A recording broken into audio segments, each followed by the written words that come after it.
আমার না একটা কথা বারংবার মনে হয় যে পাকিস্তান বোধহয় বিশ্বের মধ্যে একটাই দেশ যারা যুদ্ধ করতে চায় বীরের মতো, আর সেখান থেকে তারা খেয়ে কুকুরের মতন লেজ গুটিয়ে পালিয়ে আসে।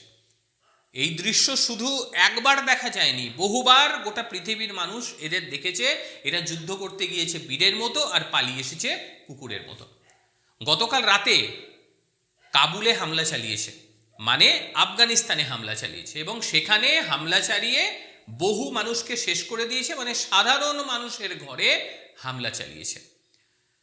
রাত্রে যখন মানুষজন ঘুমোচ্ছে সেই সময় একেবারে মৃত্যুদূতের মতন তারা সেখানে গিয়ে এয়ার স্ট্রাইক করে দেয়, মুহূর্তের মধ্যে একেবারে লণ্ডভণ্ড করে দেয়। পুল ই চাকরি বলে একটি এলাকা রয়েছে, সেই পুল ই চাকরিতে তারা হামলাটা চালিয়েছে। তারা সেই অপারেশনটার নাম দিয়েছে গজব লিল হক।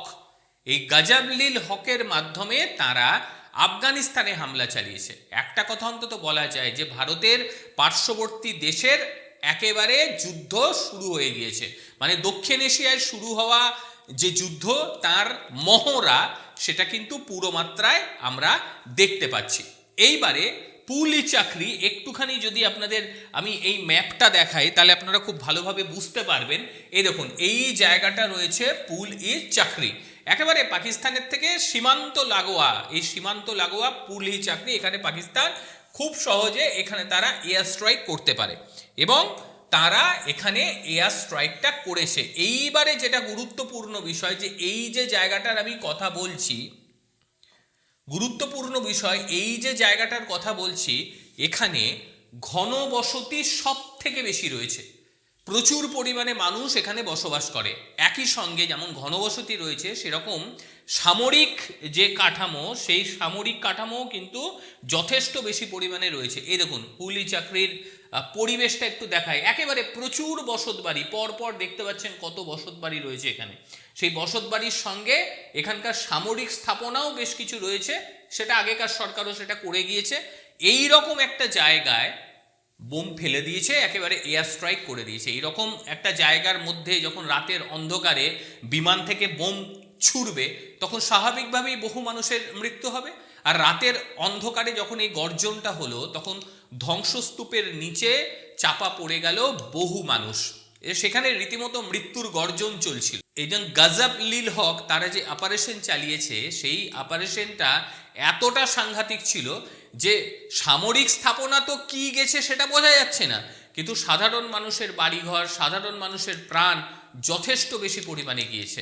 এবং প্রচুর পরিমাণে মানুষ এই যে সমস্ত বাড়িঘরগুলো দেখছেন, এই সমস্ত বাড়িঘর চাপা পড়ে গিয়েছে, মানে ধ্বংসস্তূপের মধ্যে বহু ছোট ছোট শিশু, নারী তারা আটকা পড়ে গিয়েছে। দিনমান আজকে আপনি খবরের চ্যানেল যদি খুলে থাকেন দেখবেন যে কিভাবে আফগানরা তাদেরকে উদ্ধার করছে, সেখানে রীতিমতো সেখানে সেনা নামিয়ে এগুলোকে উদ্ধার করে দিয়েছে। কিন্তু বিপরীত দিকে পাকিস্তান এটাকে নিয়ে অনেক রকম বক্তব্য দিচ্ছে। পাকিস্তানের যেটা বক্তব্য, মানে পাকিস্তানের যে এয়ারফোর্স রয়েছে, এই পাকিস্তান এয়ারফোর্সের যেটা বক্তব্য যে না আমরা সেখানে সাধারণ মানুষের উপরে কোনো রকম হামলা করিনি, আমাদের যে অপারেশন চলছে গজব লিল হক, এই গজব লিল হক শুধুমাত্র আমরা সেখানে যে সামরিক স্থাপনা রয়েছে সেই সামরিক স্থাপনার উপরে হামলা করেছি। আর একটা গুরুত্বপূর্ণ বিষয় তারা বলেছে, যথেষ্টই গুরুত্বপূর্ণ। এই যে মিসাইলটি আমার পেছনে আপনারা দেখছেন, এই মিসাইলটি বলছে প্রিসিশন গাইডেড মিসাইল। এই প্রিসিশন গাইডেড মিসাইল দিয়ে নাকি সেখানে তারা হামলা চালিয়েছে, একাধিক, শুধু একটা অঞ্চলে নয়, একাধিক অঞ্চলে তারা হামলা চালিয়েছে। একটু আমি বলি, এই প্রিসিশন গাইডেন্স মিসাইল ভারতের প্রচুর রয়েছে, ভারতীয়রা নিজেরা তৈরি করে, এরা কিন্তু নিজেরা তৈরি করতে পারে না, এগুলি তারা চায়না থেকে কিছু নিয়েছিল, কিছু আমেরিকা থেকে নিয়েছিল, সেখানেই কিন্তু কাজ হয়। এই মিসাইল দিয়ে হামলা করেছে কেন তারা বলছে, তার কারণ হচ্ছে এই মিসাইলের কিছু বিশেষত্ব রয়েছে। মানে তারা এটাই দেখাতে চাইছে যে আমরা এই মিসাইল যখন ব্যবহার করেছি তখন সাধারণ মানুষ মারা যাওয়ার কোনো প্রশ্নই ওঠে না। কিন্তু বিষয়টা হচ্ছে যেভাবেই হোক তারা যদি এই মিসাইল ব্যবহার করে থাকে তাহলে সেটা তারা সঠিকভাবে ব্যবহার করতে পারেনি।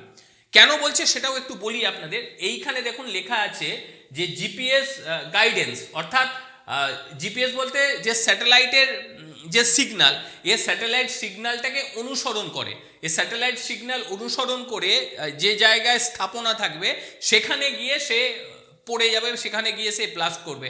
সে কারণেই বলছে যে না, অন্য কোথাও যেতে পারে না। একই সঙ্গে এর লেজার গাইডেড, মানে এর ভেতরে বিভিন্ন জায়গায় লেজার লাগানো রয়েছে, সেই লেজারের মাধ্যমে সে নিজের জায়গাটাকে আগে দেখে। একটু দেখাই আমি, দেখুন, এই ধরুন এটা ধরুন মিসাইল, এইখানটা হয়তো লেজার লাগানো থাকবে, দেখুন এখানে দেয়া রয়েছে লেজার। এই লেজারটা যে স্থাপনায় সে বর্ষণ করতে চাইছে বা যেটাকে ব্লাস্ট করতে চাইছে তার ওপর এটা ফেলবে, এবং তার ওপর ফেললে পরে নিশ্চিত হয়ে যাবে পুরো মাত্রায় যে না, এটা আমার লক্ষণীয় স্থান এবং এই স্থানের মধ্যেই আমাকে ফেলতে হবে। ফলে এই নিশানা কোনোভাবেই মিস হওয়ার কথা না। আর একটা যেটা বড় বিষয় সেটা হচ্ছে ইনফ্রারেড গাইডেন্স। আমি এই দেখুন আর একটা বিষয়, সেটা হচ্ছে ইনফ্রারেড গাইডেন্স।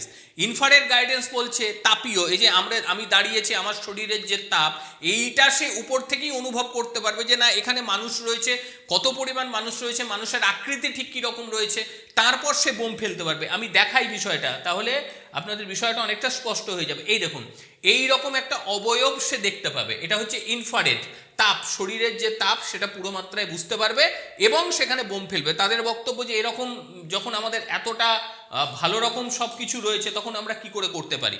আর একটা বিষয় সেখানে হচ্ছে রাডারকে গাইডেন্স, অর্থাৎ রাডারের গাইডেন্সও এ পায়। রাডার যেমন দেখাবে ঠিক সেইভাবে গিয়ে সে সেখানে পড়বে।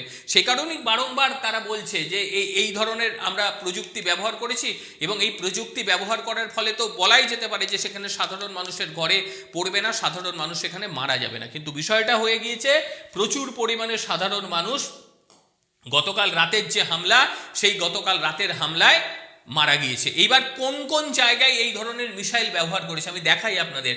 প্রথমত হচ্ছে তারা কাবুলে ব্যবহার করছে এই ধরনের মিসাইল, তারপরে পাখতিয়ারে ব্যবহার করেছে এই ধরনের মিসাইল, এবং এখানে রয়েছে কান্দাহারে ব্যবহার করেছে এই ধরনের মিসাইল। যদি দেখেন একেবারে লাইন টু লাইন, অর্থাৎ তাদের যে সীমান্ত এলাকা, এই যে তাদের সীমান্ত এলাকা, সেখান থেকে খুব সহজে এরা এই সমস্ত মিসাইলগুলোকে ছুঁড়েছে, যাতে ক্ষয়ক্ষতির পরিমাণটা খুব বেশি হয়। এবার একটা মজার বিষয় যেটা হলো যে পাকিস্তানকে যখনই জিজ্ঞাসাবাদ করা হলো যে আপনারা তো বলছেন যে ক্ষয়ক্ষতি কিছু হয়নি, আপনারা উন্নত ধরনের মিসাইল ব্যবহার করেছেন, তাহলে সেখানে এত মানুষ কেন মরল? তখন এই যে খোয়াজা আসিফ, একে চেনেন সবাই, অপারেশন সিন্দুর থেকে এর চেহারাটা সবাই চিনতে শুরু করে দিয়েছে, এর চেহারা।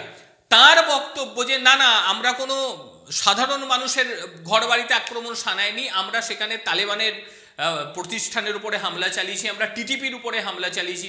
টিটিপি বলছে তেহরিকে তালিবান পাকিস্তান, সেখানে তাদের যে ঘাঁটিগুলো রয়েছে সেইগুলোতে হামলা চালিয়েছি। কিন্তু বাস্তব ক্ষেত্রে ছবি কিন্তু উল্টো বলছে। সেখানকার সাধারণ মানুষ রীতিমতো ক্ষেপে রয়েছে।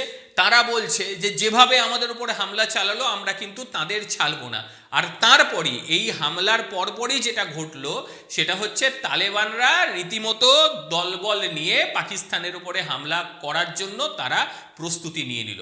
আর এই প্রস্তুতির পরে পাকিস্তান থেকে মানুষজন, শয়ে শয়ে মানুষজন ভয়ে পালাতে শুরু করলো। এমনকি পাকিস্তানি আর্মিরাও তারা পাকিস্তান সংলগ্ন যে সমস্ত এলাকাগুলো রয়েছে, আমি যে বর্ডার এলাকাটা যদি দেখাই আপনারা ভালো করে দেখবেন, এই যে বর্ডার এলাকাগুলো রয়েছে, এই পাকিস্তানের সীমান্তবর্তী যে এলাকাগুলো রয়েছে সেখান থেকে যাবতীয় মানুষজন পালাতে শুরু করে দিল। ভাবুন, মানুষজন পালাচ্ছে, একই সঙ্গে বিভিন্ন যে চেকপোস্টগুলো ছিল যেগুলোর উপরে এর আগে হামলা চালিয়েছিল আফগানিস্তান, আপনারা জানেন, সেখান থেকেও তাদের সেনাবাহিনী ভয়ে পালাতে শুরু করে দিল। কারণ তারা মনে করছে এইবারে আফগানিস্তান কিন্তু আর আমাদের ছাড়বে না, আমাদের এখান থেকে পালিয়ে যেতে হবে। বিশেষ করে তারা যেখান থেকে পালাচ্ছে সেটা হচ্ছে সীমান্তবর্তী এলাকাগুলো। তাদের প্রাথমিক যে হামলার কি বলবো যে স্টেজটা থাকে সেটা সীমান্তবর্তী এলাকা থেকেই শুরু হয়। সেই কারণেই সেখান থেকে পলায়ন শুরু করে দিয়েছে। এবং যা তথ্য সামনে উঠে আসছে তাতে এই যে আফগানিস্তান পাকিস্তানের যে বর্ডার, বিস্তৃত যে বর্ডার, সেই বর্ডার বেশ কিছু চৌকি রীতিমতো ফাঁকা হয়ে গিয়েছে। সেই চৌকিতে আর মানুষজনকে দেখতে পাওয়া যাচ্ছে না, পাকিস্তানি সেনাকে দেখতে পাওয়া যাচ্ছে না, তারা পালিয়ে গিয়েছে ভয়ের চোটে। আমি প্রথমেই বললাম না যে পৃথিবীর মধ্যে বোধহয় পাকিস্তান এমন একটা দেশ যারা বীরের মতন লড়তে যায়, কিন্তু লড়া যখনই যায়, যখন ওখান থেকে মার খেতে শুরু করে, তখন রীতিমতো কুকুরের মতন ওই একদম লেজটাকে গুটিয়ে নিয়ে মারবে টেনে দৌড়, আর সেটাই হয়েছে। আর খোয়াজা আসিফ সে যেভাবে বক্তব্য দিতে শুরু করলো তাতে তো কেঁদে ফেলে এরকম একটা বক্তব্য। সে বলছেন না না, আমরা মারিনি, আমরা কোনো সাধারণ মানুষ মারিনি, আমরা স্থাপনাকে আক্রমণ করেছি, আমরা কখনোই সাধারণ মানুষকে মারতে চাই না। তবে পরিস্থিতি যে জায়গায় মোড় নিয়েছে তাতে অন্তত বলা যায় যে আফগানিস্তান ও পাকিস্তানের মধ্যে যুদ্ধ তো বহুদিন থেকেই চলছিল, এইবার পরিস্থিতিটা একেবারে বিগড়ে গিয়েছে এবং পুরো মাত্রায় যুদ্ধের আবহ তৈরি হয়ে গিয়েছে। হয়তো আজকে রাতের মধ্যেই সেখানে আক্রমণ হবে, কারণ আফগানরা এত শত ভেবে তারা আক্রমণ করে না, আক্রমণ করতে হবে তারা আক্রমণ করবে। এবং আফগানিস্তান এমন একটা দেশ যারা কিন্তু আমেরিকাকেও ছাড়েনি, আমেরিকাও কিন্তু আফগানদের সঙ্গে লড়াই করে পাত্তা পায়নি। কাজেই পাকিস্তানের এই জায়গাটাই কিন্তু সবচেয়ে বড় ভয়, অর্থাৎ আজকের রাত থেকেই হামলা শুরু করবে আফগানিস্তান এবং সেই হামলাটা ভয়াবহ আকার ধারণ করতে পারে। কারণ এর আগে আমরা দেখেছি কিভাবে পাকিস্তানের অভ্যন্তরে ঢুকে গিয়ে একেবারে এয়ার স্ট্রাইকও করে দিয়েছিল আফগানিস্তানের যে এয়ারফোর্স নেই সেটা আমরা জানি, কিন্তু তারা যেভাবে এয়ার স্ট্রাইক করলো তাতে গোটা বিশ্ব একেবারে স্তম্ভিত হয়ে গেল। এইবার যেটা দেখার বিষয় যে তারা ঠিক কিভাবে হামলা করবে, কোন কোন এলাকায় হামলা করবে। পাকিস্তানের ঘুম ছুটে গিয়েছে। এবার একটা প্রশ্ন, তোমাদের যখন নিজেদের ক্ষমতা নেই নিজেদেরকে রক্ষা করার, তখন কি কারণে তারা যায় সেখানে হামলা করতে, এটাই কিন্তু বুঝে উঠতে পারি না। অর্থাৎ আজকের রাত কিন্তু বড় ধরনের হামলা হতেই পারে পাকিস্তানে, আর এই নিয়ে পাকিস্তানের ঘুম কিন্তু উড়ে গিয়েছে। আপনারা কি বলবেন, আফগানিস্তান ঠিক কিভাবে পাল্টা হামলা নিতে পারে? আর পাকিস্তান সম্পর্কে আপনাদের ঠিক কি বক্তব্য? বীরের মতন যায় আর কুকুরের মতন লেজ গুটিয়ে চলে আসে, এ কথা মানেন তো আপনারা? অবশ্যই আপনারা আপনাদের বক্তব্য জানাবেন। প্রত্যেকে ভালো থাকবেন, সুস্থ থাকবেন। আবারও দেখা হবে অন্য কোনো দিন অন্য কোনো ভিডিওতে। ততক্ষণের জন্য নমস্কার, ভালো থাকবেন।